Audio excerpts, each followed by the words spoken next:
Ya malam teman-teman, bertemu kembali dengan saya Eriadi Thomas di Tanya Mentor malam hari ini edisi Selasa tanggal 16 Juni 2020.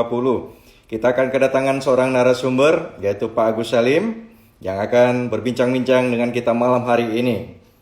Beliau adalah founder dari SkySea Travel, founder dari SkySea Tech Media, juga owner dari Metro Property Management dan juga owner dari Opio Coffee dan juga Prana Coffee.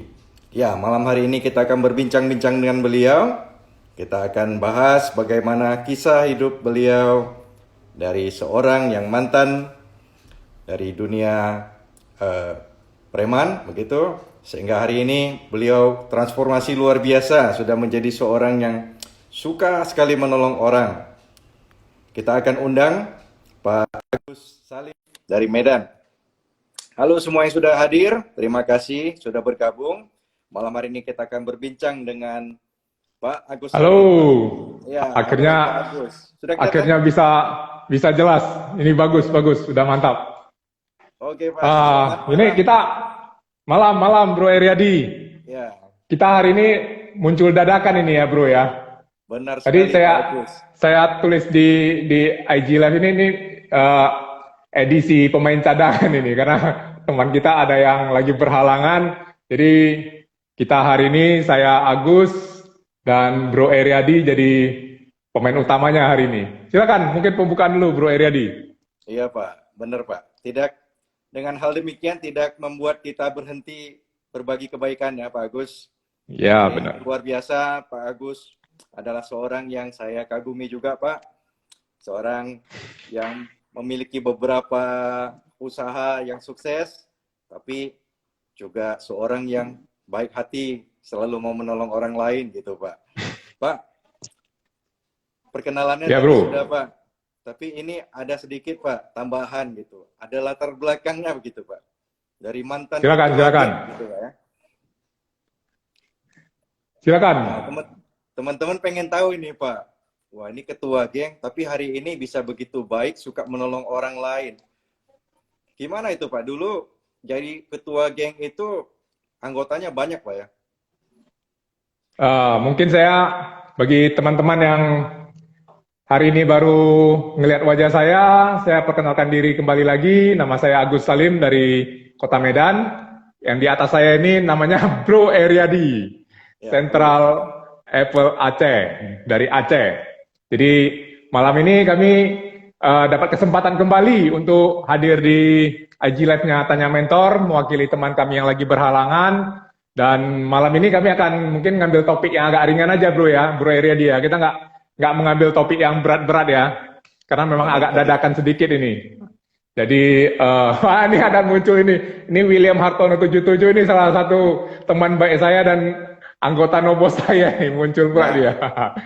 ya Jadi halo tadi Pak William, salam kenal Bro ya. Eriadi menyinggung tentang masalah saya jadi pimpinan geng ya. Ya memang saya dulu waktu SMA cukup termasuk anak yang agak nakal gitu. Agak sih, nggak terlalu sih.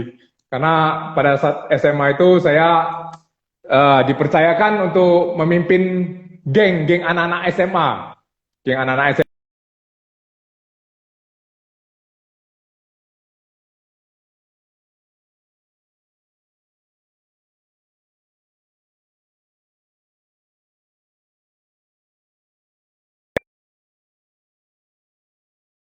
Teman-teman mohon maaf dulu, hari ini kayaknya lagi banyak yang live atau internet saya yang bermasalah, jadi dari tadi agak-agak banyak gangguan di internet ini, agak-agak mutar gitu. Ayo Jadi lanjut Pak. saya sambung kembali. Jadi masa SMA itu saya menjadi seorang pimpinan geng. Kadang-kadang kalau kita orang udah mendengarkan, wah ini pimpinan geng ini pasti ngeri nih orangnya, seram ini pasti. Sebenarnya enggak juga sih Bro Eriadi. Memang jabatan pimpinan geng. Anggota hampir 300-an. Anggota itu banyak yang nakal memang. Sering berantem lah yang, waduh, beberapa anggota saya bahkan sempat masuk penjara Bro. Dan saya sendiri secara gaya memang agak ini sih, memang karena sebagai ketua geng itu otomatis gaya saya itu pasti kan harus mencerminkan gaya seorang ketua geng kan. Saya sering ada tato, masih anak SMA bro, tapi ada tatonya tato pakai pen bro, itu tatonya ditulis sendiri pakai pen. Oke, terus sering pakai cincin-cincin yang tengkorak, rantai-rantai tengkorak. Kemana-mana saya sering bawa pisau lipat, pisau yang kalau kita tekan itu bisa keluar bro RD tahu ya. Kalau kita tekan bisa masuk kembali, itu sering saya kantongkan atau saya taruh di tas sekolah saya. Nggak pernah kena razia sih. Cuman salah satu yang mungkin sampai sekarang saya merasa bisa saya banggakan adalah saat saya jadi ketua geng, saat saya nakal, saya nggak pernah berantem bro. Jadi Bro Eriadi bisa bayangkan, seorang ketua geng dengan anggota hampir 300-an, anggotanya itu sering berantem, beberapa bahkan sampai masuk penjara. Saya sendiri nggak pernah berantem. Bahkan kalau saya pikir-pikir, sampai usia saya 43 tahun ini bro, saya berantem itu barusan sekali. Hanya sekali seumur hidup saya berantem. Itu berantamnya pun betulnya bukan berantem. Sebenarnya saya dihantam. Pada saat itu masih SD. Saya ikut latihan pencak silat dan lagi sparring sama teman. Ternyata teman ini agak mudah naik pitam. Jadi pas kita sparring, dia naik pitam, jadi terjadi baku hantam. Dan malah dia yang menghantam saya terus. Saya hampir tidak membalas. Saya biarkan dia menghantam saya. Akhirnya karena saya tidak membalas hantaman dia, dari momen itu saya dan dia jadi teman baik bro. Jadi kondisi kami crash, saya dihantam, saya tidak membalas, menyebabkan saya teman baik dengan dia. Sedangkan kalau saya membalas, mungkin saya akan nambah satu musuh. Itu pengalaman satu-satunya saya berantem atau dihantam. Sampai sekarang tidak pernah. Jadi pimpinan geng yang tidak pernah berantem, tidak merokok, tidak minum bir, tidak pakai narkoba, mungkin di dunia cuma satu bro. Itu sedikit masa-masa bandel, tapi banyak pengalaman yang bisa diambil, walaupun gelarnya itu agak serem, agak negatif. Sebenarnya pada masa itu saya bisa mendapatkan banyak pengalaman bagaimana caranya memimpin teman-teman. Saya mempunyai fokus gimana supaya teman-teman ini walaupun mereka banyak yang bandel, itu saya coba usahakan mereka ke arah yang positif. Jadi dalam hidup ini selalu ada dua pilihan. Walaupun kita di posisi yang mengharuskan kita harus masuk ke posisi sebagai orang dengan gelar, misalnya dengan jabatan yang kurang enak seperti preman lah, ketua geng lah. Tapi kita tetap selalu mempunyai dua pilihan jalan. Kita itu mau sebagai preman atau pimpinan geng yang banyak merugikan orang, atau merugikan orangnya sedikit, tetapi memberi manfaatnya malah lebih besar. Selalu bisa ada dua pilihan itu bro. Jadi seperti saya, pada saat saya menjadi pimpinan geng tersebut, saya tidak melakukan hal-hal yang merugikan bagi diri saya. Dan saya malah berfokus gimana anggota saya yang bandel-bandel ini bisa saya arahkan menuju ke arah kegiatan yang lebih positif.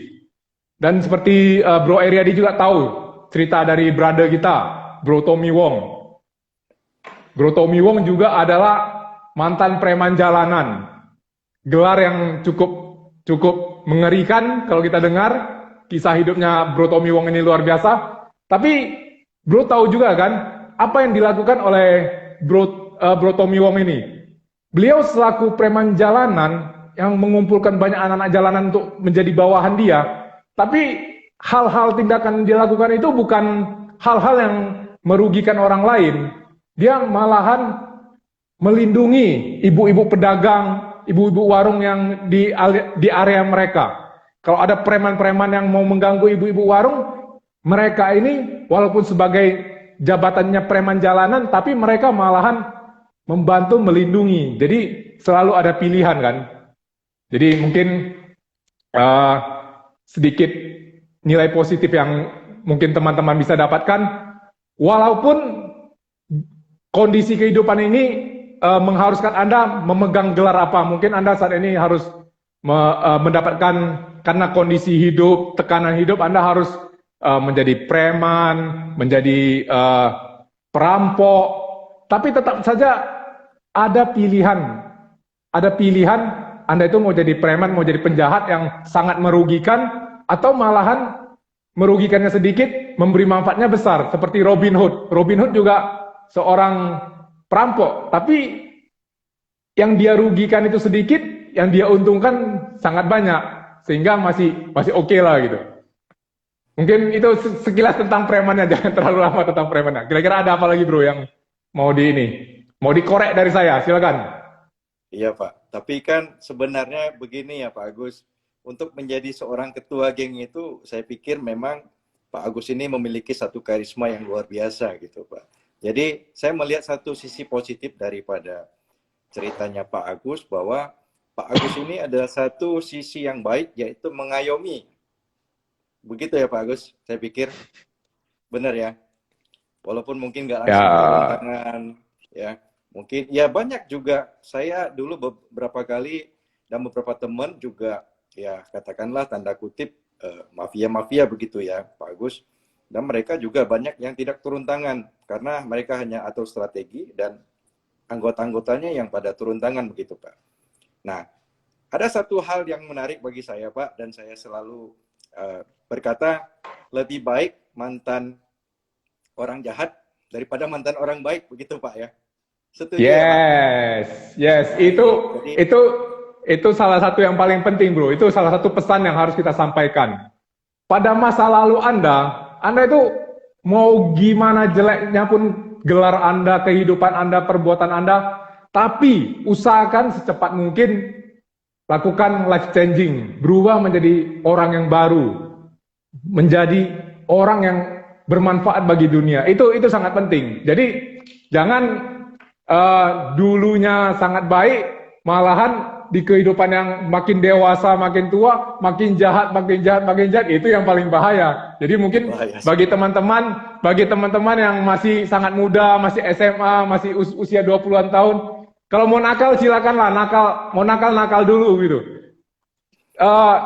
Coba saja apa saja, gimana ya, kegembiraan di dunia ini coba saja, nggak masalah itu. Tapi jangan kelewatan batas dan jangan merugikan orang lain. Jadi jangan jadi orang yang nggak perlu jadi orang yang sangat baik banget, alim banget, tapi kedepannya banyak merugikan orang. Itu malah jauh lebih ini ya, lebih bahaya gitu. Silakan bro, apalagi bro? ya benar sekali Pak. Ya, ini ada Pak John Alan. Halo Pak John. Halo Pak John. Halo Sis Yuliana. Pak Agus. Jadi yang luar biasanya Pak Agus ini hari ini sudah transformasi jauh sekali Pak. Ya kan, dari dulu seorang ketua geng, sekarang seorang yang aktif dan suka ikut dengan kegiatan sosial Pak. Itu gimana sih Pak? Bahkan saya melihat di slogannya Pak Agus ada tagar itu fokus to help gitu Pak. Fokus untuk menolong. Nah, ini luar biasa sekali Pak. Gimana sih Pak? Apa sih yang tergerak dari Pak Agus itu untuk bisa menolong orang lain begitu Pak di hari-hari ini? Mungkin masalah sifat sosial saya masih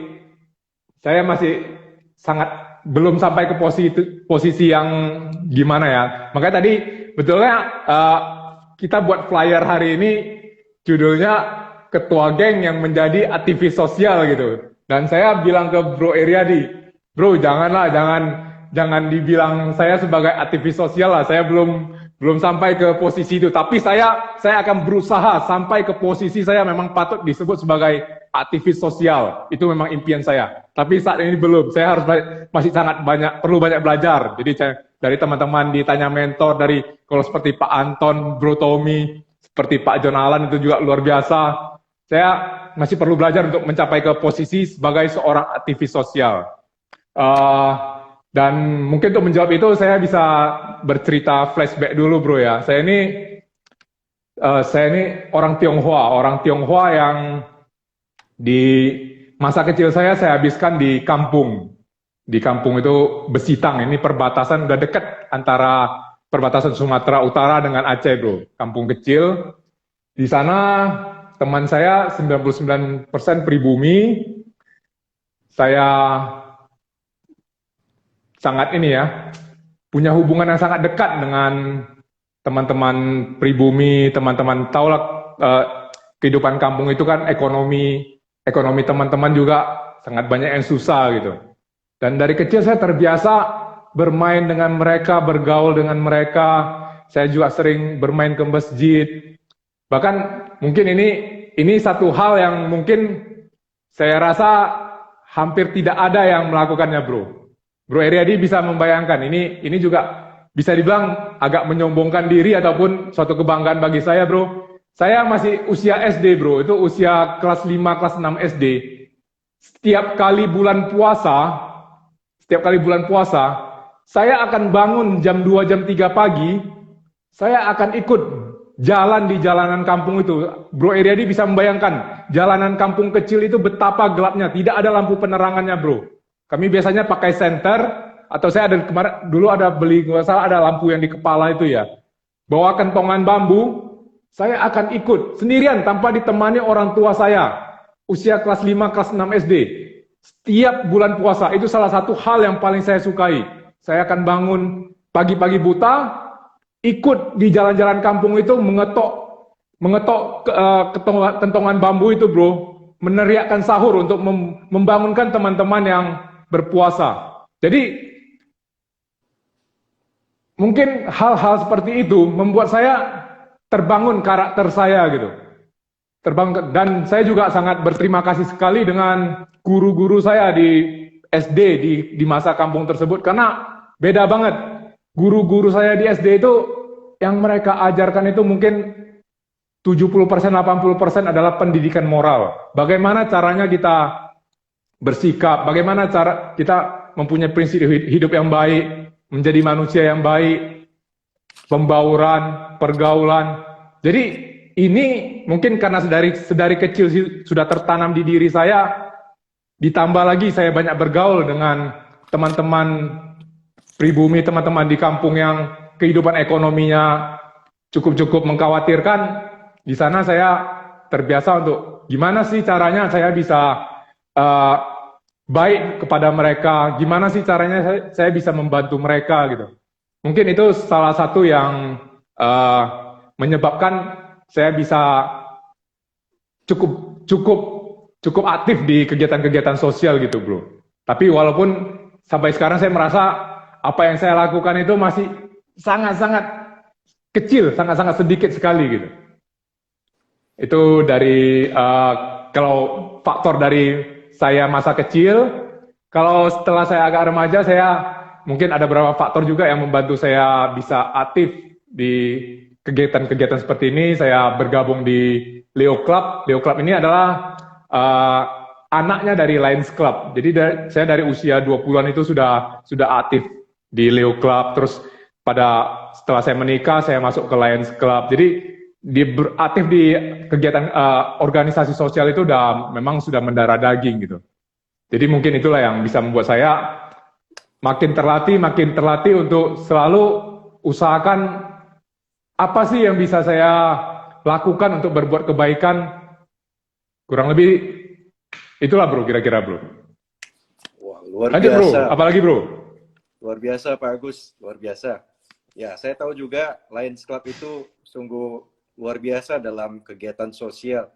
Saya pernah tahu di Medan kalau nggak salah ada satu rumah sakit yang milik Lions Club ya, Pak Agus. Ya, benar. Ya, Benar. itu kan cukup luar biasa. Mereka juga menolong banyak orang dari rumah sakit itu ya, Pak Agus. Ya. Pak Agus juga bisa menjadi salah satu anggota dari Lions Club. Saya pikir ini luar biasa, Pak Agus. Pak Agus, ada satu hal juga yang menurut saya menarik nih, Pak Agus. Belakangan saya melihat Pak Agus aktif di salah satu kegiatan sosial yang bernama Traktir Satu Teman, Pak. Nah, itu sebenarnya kegiatan yang bagaimana sih, Pak itu? Itu adanya baru ini atau sudah lama, Pak? Ya, traktir satu teman ini bisa saya bilang salah satu hal yang saya sangat syukuri pada masa COVID-19 ini. Jadi mungkin banyak teman-teman yang hadir pada IG Live malam ini memaknai COVID-19 ini sebagai suatu bencana, suatu hal yang sangat sangat merugikan gitu ya. Terus terang, secara finansial, secara bisnis, COVID-19 ini memang banyak mengganggu. Karena Bro Eriadi tahu, bisnis utama saya adalah bisnis travel. Bisnis travel seperti Pak Anton tadi, itu bisnis travel itu yang betul-betul hantamannya paling keras. Habis sama sekali, nggak ada bisnis yang bisa dilakukan. Jadi, secara ekonomi memang COVID-19 mempengaruhi. Tapi, di sisi lain lagi, ternyata masa COVID-19 ini membuka banyak sekali hal-hal baru yang sangat saya syukuri. Salah satunya itu ya traktir satu teman ini. Di mana dengan adanya kegiatan traktir satu teman ini, saya mendapatkan suatu ladang yang sangat luas untuk bisa sedikit berbagi. Traktir satu teman ini dibangun oleh teman-teman di Jakarta pada awal April. Ini teman-teman yang luar biasa. Mereka bangun traktir satu teman, terus mereka mengajak kita, dan kita lihat, oh, ini suatu kegiatan yang sangat beda, misinya jelas, dan misinya itu bisa dibilang sangat sulit dicari ada misi yang seperti ini.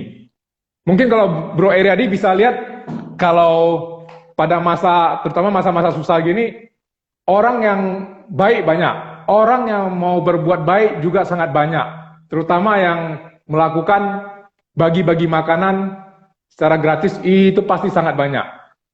Tapi traktir satu teman ini dari awal mereka prinsipnya ini udah beda banget. Prinsipnya itu yang pertama adalah fokusnya ini ke si donatur. Jadi selama ini kalau kita berbagi, kita mau melakukan kegiatan sosial, pasti kan kita fokus ke donatur itu apa? Kita akan fokus minta sumbangan ke donatur. Benar nggak, Bro? Benar. Traktir satu teman beda. Kita fokus membantu membantu donatur. Gimana? Karena si donatur kita haruskan, kita usahakan dia mau setiap sebelum makan dia transfer 10.000 rupiah ke traktir satu teman. Hanya 10.000. Dan usahakan setiap hari. Jadi pada saat awal kita mulai jalan traktir satu teman ini, banyak donatur bilang, waduh, ribet banget gitu, setiap kali mau makan kok harus transfer 10.000, saya transfer aja deh 100.000, 200.000. Saya bilang, jangan, cukup 10.000 saja, walaupun uang Anda banyak, cukup 10.000 saja. Karena kita fokusnya sama-sama belajar dengan si donatur. Jadi Bro Eriadi bisa bayangkan, si donatur, walaupun dia punya uang yang banyak, tapi dia setiap kali mau makan, kami hanya minta dia transfer 10.000. Dia setiap hari melakukan itu. Dan ini berlangsung, sekarang kita sudah traktir satu teman ini sudah berjalan 2,5 bulan, berjalan 2,5 bulan lebih. Sekarang sudah ada di 10 kota, dan yang sudah kita traktir itu sudah sekitar hampir 30.000 porsi makanan. Jadi si donatur bayangkan 2 bulan lebih, dalam setiap hari dia transfer 10.000, mentraktir satu teman yang memerlukan. Ini nantinya setelah COVID selesai, COVID-19 ini tidak ada lagi, kebiasaan hidup ini, setiap kali dia mau makan, saya masih belum membantu orang, saya masih belum mentraktir orang, saya masih belum berbuat kebaikan. Mereka akan teringat terus, karena sudah menjadi kebiasaan hidup sehari-hari. Seperti kita makan, pada jam 12 kita harus makan, nggak mungkin kita lupa kan, kita pasti ingat, ini jam makan ini, saya harus makan. Ini juga yang kami harapkan dari si donatur. Pada saat dia mau makan, saya belum bantu satu orang hari ini, saya belum traktir satu teman hari ini. Walaupun traktir satu teman pada saat itu mungkin sudah nggak ada kegiatannya, dia pasti akan cari cara, apa sih yang hari ini saya bisa bantu ke orang lain. Itu fokus utamanya. Kedua, kita mau warung-warung yang bisnisnya ini lagi menurun drastis gara-gara COVID-19 ini, kita bantu warung-warung ini. Jadi uang dari yang terkumpul dari donatur ini kita salurkan ke warung-warung terpilih yang kita rasa bisnisnya lagi drop. Kita beli dari mereka minimal 30 porsi makanan dengan harga 10.000 ya, karena donatur traktir kan 10.000 per orangnya. Kita juga beli dari warung yang mereka ada makanan yang seharga 10.000, dan pemilik warung, kita beli dari pemilik warung 30 porsi setiap hari. Itu si pemilik warung akan menyalurkan kepada teman-teman yang membutuhkan. Tapi ini satu hal lagi, si pemilik warung juga kita ajarin berbuat kebaikan. Caranya gimana? Kalau selama ini mungkin kita akan hanya, oke, saya mau bantu warung ini, saya bayarin makanan 30 porsi, saya beli, saya bagi-bagikan, sudah selesai. Si pemilik warung tidak terlibat sama sekali kan, tidak belajar apa-apa kan. Tapi di sini beda. Kita, kamu warung yang mau kerjasama, tugas kamu adalah kamu harus pilih siapa orang-orang yang memang patut dibantu. Itu satu, mereka harus memilih. Kedua, pada saat teman-teman yang datang yang perlu dibantu, si pemilik warung membantu mereka, memberikan makanan pada mereka, si pemilik warung harus memberitahukan kepada si teman-teman yang mengambil makanan bahwasanya teman-teman ini harus membayar makanan yang diberikan. Tidak ada namanya makanan gratis. Cara bayarnya gimana? Cara bayarnya, teman-teman yang mengambil makanan gratis ini, mereka bisa membayar dengan senyuman, mereka bisa bayar dengan doa, menulis doa supaya teman-teman yang lain mungkin bisa lebih sehat, atau COVID ini bisa segera hilang, atau mereka bisa bantu orang, misalnya dengan ngelihat ada orang yang perlu nyebrang jalan, ada orang yang bawa barang terlalu berat, mereka bantu. Atau satu lagi, mereka donasi sukarela, jadi mereka bisa donasi 1.000 perak, 2.000 perak, dan uang ini yang terkumpul akan digunakan untuk mentraktir teman-teman yang lainnya lagi. Jadi si pemilik warung ini memang kita bantu supaya usaha dia ada tambahan penjualan. Tapi dia juga kita ajarkan, kita wajibkan untuk bisa mengedukasi orang-orang yang mengambil traktiran ini. Itu sehingga si pemilik warung juga akan terbiasa.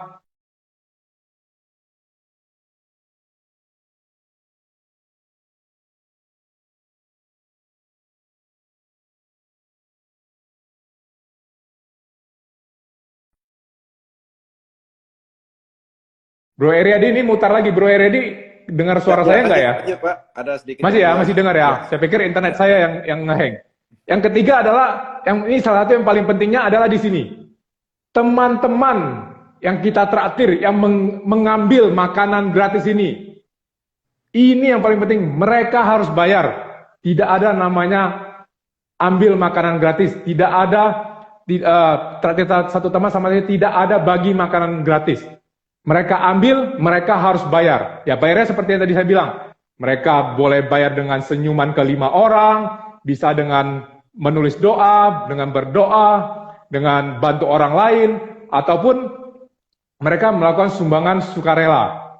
Jadi otomatis orang-orang yang menerima sesuatu ini, menerima traktiran ini, mereka tidak kita ajarkan untuk selalu menerima.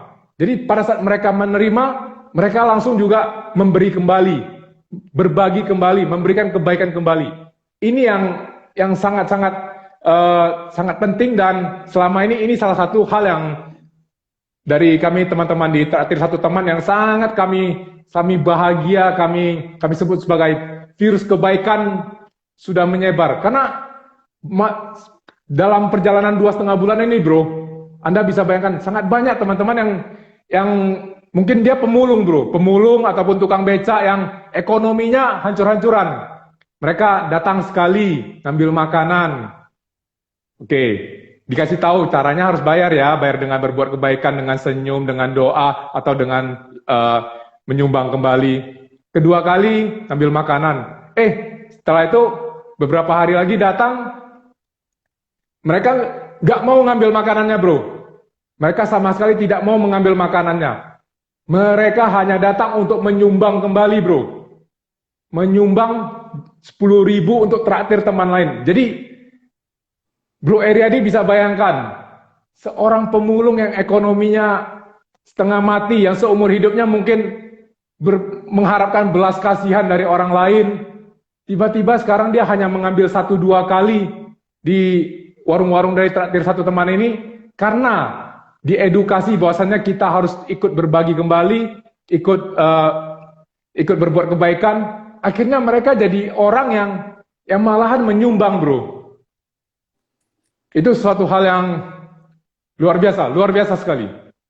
Makanya gerakan ini kita sampai sekarang kita berkomitmen, gerakan ini akan terus kita lakukan sampai COVID selesai, ataupun mungkin setelah COVID selesai kita akan terus jalankan, karena ini bisa mengedukasi teman-teman yang selama ini hanya menerima, jadi akhirnya mereka juga ikut berbagi. Jadi betul-betul saya bisa bilang suatu kegiatan yang beda banget lah, beda banget. Mantap, keren. Silakan, apalagi bro?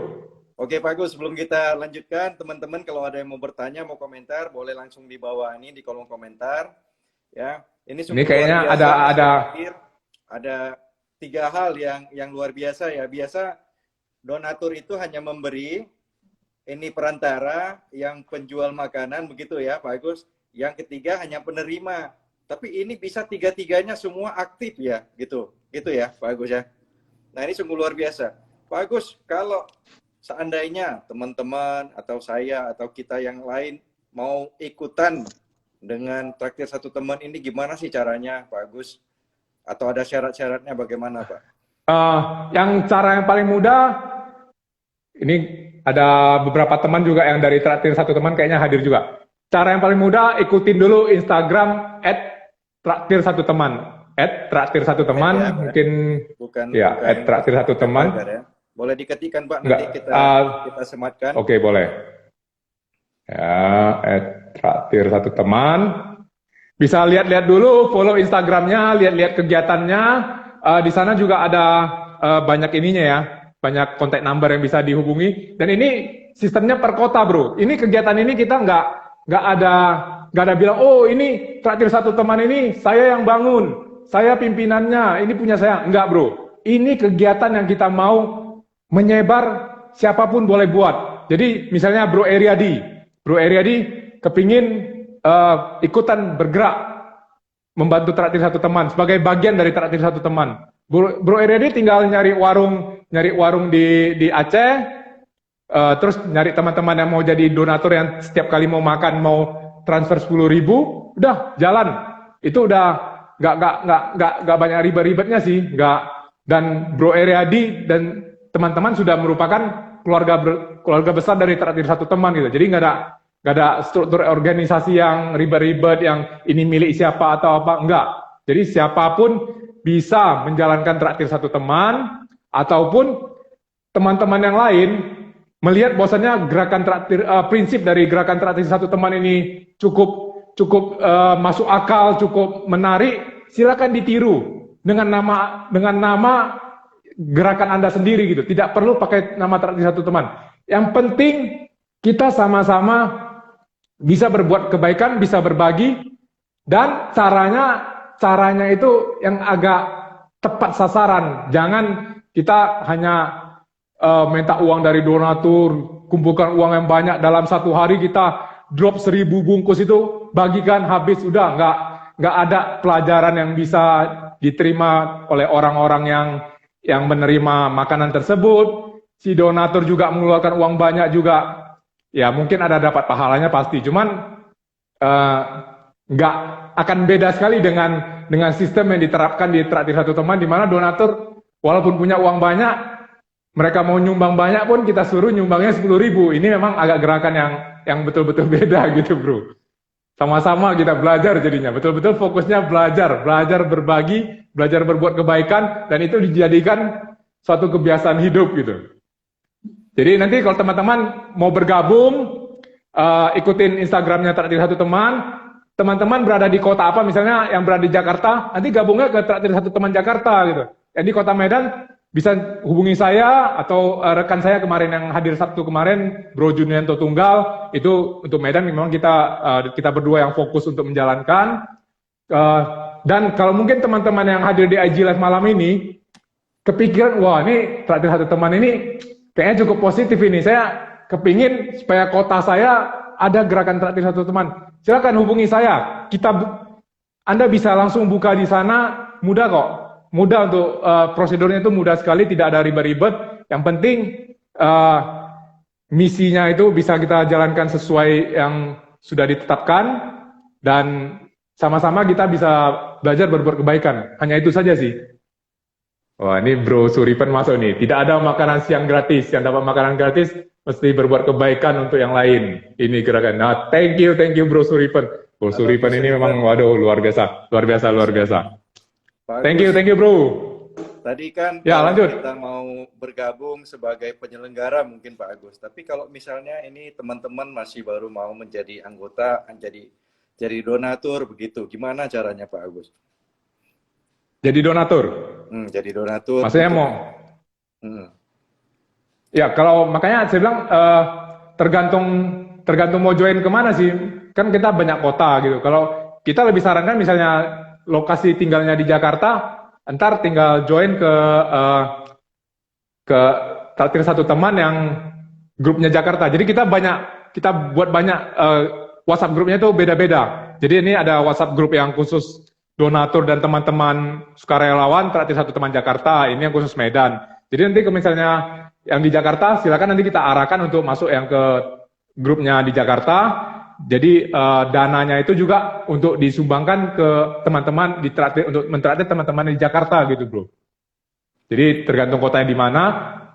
Ntar misalnya ada yang mungkin nggak tahu, mungkin menghubungi saya. Oke, saya akan tanya, kamu di kota apa? Oh, kamu di Surabaya. Oke, nanti saya arahkan kamu untuk masuk ke grup yang di Surabaya, sehingga sumbangan kamu itu untuk teman-teman dari Surabaya. Tapi kalaupun teman-teman itu ngerasa, oh nggak apa-apa, saya kepingin join dengan Medan aja sih. Walaupun saya tinggal di Surabaya, saya mau nyumbangnya untuk orang teman-teman di Medan. Nggak masalah sih, nggak ada masalah.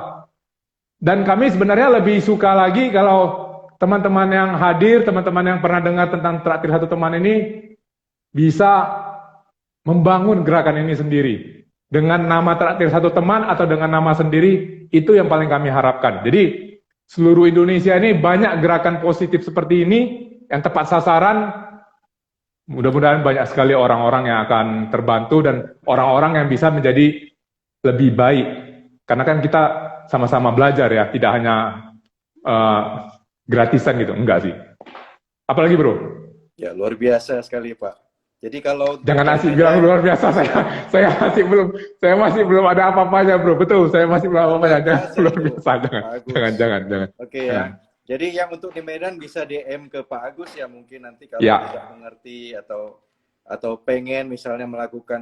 Pak, ini tapi ada dari satu sisi lagi Pak, misalnya katakanlah saya tinggal di Medan, saya tahu ada satu pemulung yang tidak cukup makan begitu Pak. Boleh kita juga arahkan ke warungnya traktir satu teman. Justru itu yang perlu. Kalau kita bisa seperti itu, kita tahu lokasi warung traktir satu teman di Medan ada di mana-mana saja. Kan kita masih belum banyak ya. Karena kita dengan budget yang terbatas, kita nggak bisa sangat banyak titik. Jadi seperti Medan ini sekarang lagi bergerak 5 titik. Jadi kalau kita sudah tahu lokasinya, oh di sini ada warung, di sini ada warung, kita ada lihat orang-orang yang memang butuhkan, kita tinggal kasih tahu, Pak bisa ke jalan ini, di sana Bapak lihat ada satu warung yang ada spanduk traktir satu teman yang spanduk warna kuning, di sana ada makanan gratis yang dibagikan Pak, bisa silakan coba ke sana. Itu Anda tidak jadi donatur pun, tapi kalau Anda bisa mengarahkan orang-orang yang memerlukan itu menuju ke warung traktir satu teman dan akhirnya dia berhasil ditraktir, bahkan dia akhirnya belajar gimana caranya berbagi kembali. Waduh, itu pahala Anda udah luar biasa, bro. Ya. Ya, luar biasa sekali, Pak ya. Berarti melakukan kebaikan itu bukan hanya jadi donatur ya, Pak. Bisa juga dengan cara-cara yang lain begitu, Pak. Pak, ini saya melihat kalau nggak salah Pak, itu sudah berapa ribu bungkus yang sudah tersharing ya Pak, kalau nggak salah untuk di Medan. Eh, kalau Biasa Medan saya perharinya kurang, bisa dapat berapa begitu Pak? kita kalau Medan rata-rata 100 porsi lebih setiap hari. Total sampai hari ini seluruh Indonesia ya, kita ada 10 kota. Kemarin 9 kota, Madura barusan kemarin masuk buka warung di Madura, barusan join. Total seluruh Indonesia hampir 30.000 porsi sekarang sampai hari ini. 30.000. Jadi kita target bulan ini kita agak pasang target. Selama ini kita jalan tanpa pasang target. Jadi kita lakukan saja, flow saja. Tapi mulai bulan ini kita udah mulai lebih intens lagi kita pasang target. Target bulan ini kita usahakan capai 50.000 porsi.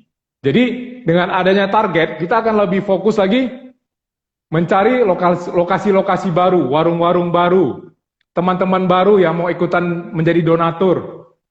Jadi kita lebih fokus lagi. Jadi memang kita mau gerakan ini tidak hanya sekedar aja ya, maksudnya sekedar adalah kita buka 1-2 warung, kita ada kegiatan sosial, saya udah berbagi, enggak, kita punya impian, ini gerakan yang luar biasa, gerakan yang sangat baik, harus bisa sampai seluruh Indonesia. Makanya teman-teman seperti ini ada satu namanya Sumi ini teman traktir satu teman dari Surabaya, Bro Eryadi.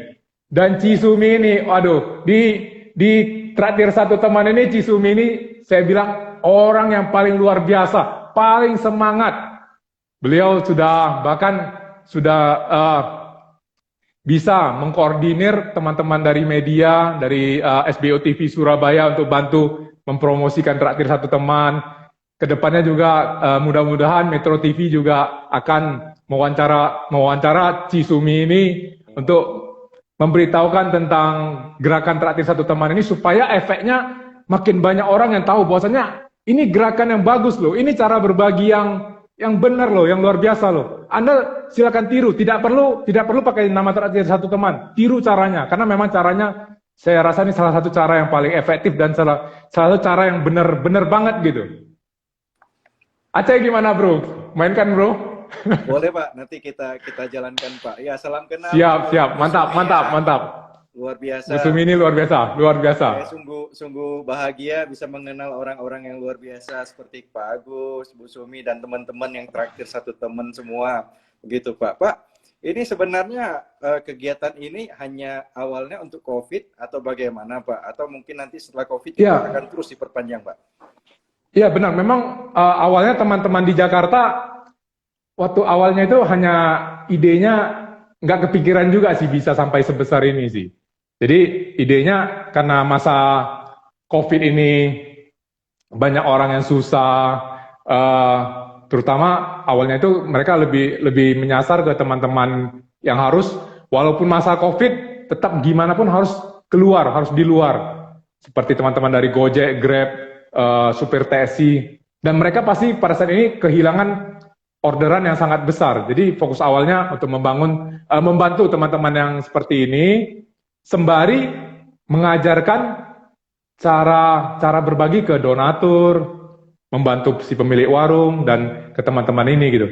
Jadi, tapi karena konsep yang dibuat ini sangat bagus, sehingga respon dari teman-teman dari berbagai kota itu dengan melihat, wah ini gerakan ini beda, ini betul-betul gerakan yang luar biasa. Jadi responnya ternyata cepat sekali. Setiap kota itu, saya mau buka dong, saya mau ikutan dong, saya mau buka di kota saya dong. Makanya sampai sekarang bisa teman-teman ada sampai 10 kota yang mau melakukan gerakan traktir satu teman ini. Jadi ya memang sudah kita namanya kalau kita memang fokusnya melakukan sesuatu yang baik ya mudah-mudahan diberikan kelancaran ya bro ya.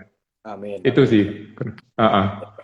Pak, luar biasa Pak. Saya sungguh salut dan saya respect sama Bro, traktir satu teman bro, lagi Pak. Mudah-mudahan terus bro, berkembang dan juga saya pengen ikut ambil bagian nanti Pak. Mungkin bergabung dengan terima kasih, terima kasih, terima kasih, terima nanti mungkin kasih. kita bisa kembangkan ke Aceh gitu ya Pak.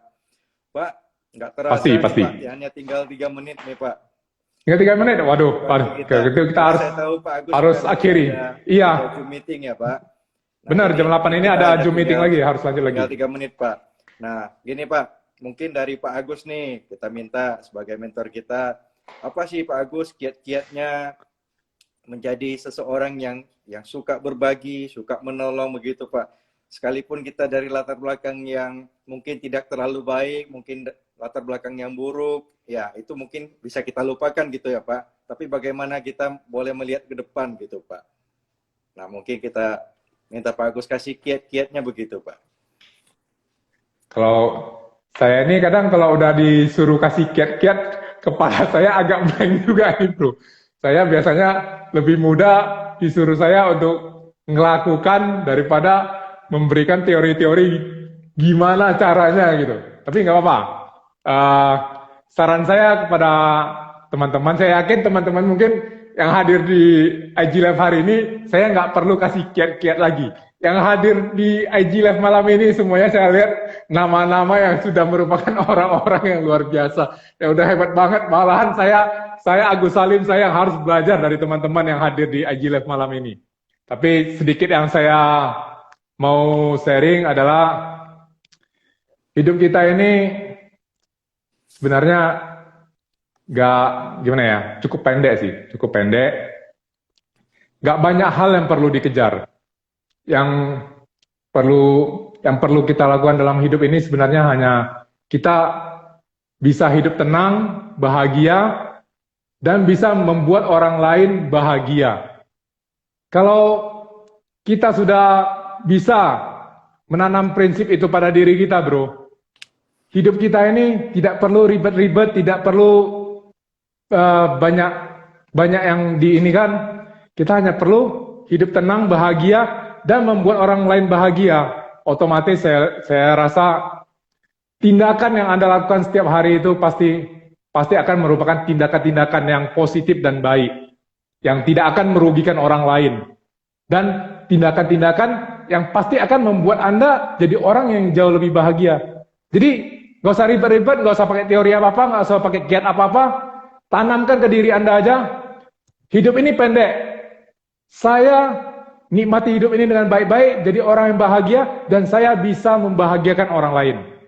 Caranya gimana? Anda pikirkan sendiri. Itu aja bro, simple aja. Ya, terima kasih sekali Pak. Sungguh luar biasa, sangat menginspirasi kami dan teman-teman semua. Ya Pak, terima kasih sekali lagi sudah menjadi narasumber malam hari ini, membagikan cerita yang sangat menginspirasi Pak, kisah kehidupannya Pak Agus. Ya baik juga untuk setiap teman-teman yang telah hadir, terima kasih semuanya telah menyimak sampai pada saat ini. Terima kasih untuk semua. Ya kita ketemu kembali di hari esok di Tanya Mentor edisi Rabu jam 7 malam.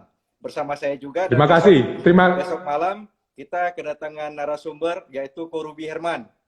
Ya besok teman-teman yang hadir malam ini di IG Live, saya sarankan ingat jam 7 malam nonton IG Live Tanya Mentor ini ya, karena besok Bro Eriadi akan muncul kembali dan Bro Eriadi akan mengundang Bro Ruby Herman. Bro Ruby Herman ini adalah seorang yang luar biasa, YouTuber top nomor 1 di Indonesia. Beliau pasti akan melakukan sharing-sharing ilmu yang pasti sangat berguna bagi Anda, terutama mengenai hal-hal yang berkaitan dengan properti ya. Jadi ingat, selalu jam 7 malam, silakan hadir di Instagram Live Tanya Mentor. Mudah-mudahan akan banyak hal-hal, masukan-masukan baru, ilmu-ilmu baru yang bisa kita berbagi, kita dapatkan. Dan teman-teman yang hadir, rajin-rajin hadir, saya yakin kita pasti akan terus berteman, menjalin hubungan, dan kita akan bisa kita undang untuk sama-sama berbagi di Tanya Mentor ini. Yes. Terima kasih semuanya. Salam. Thank you. Bye-bye. Oke.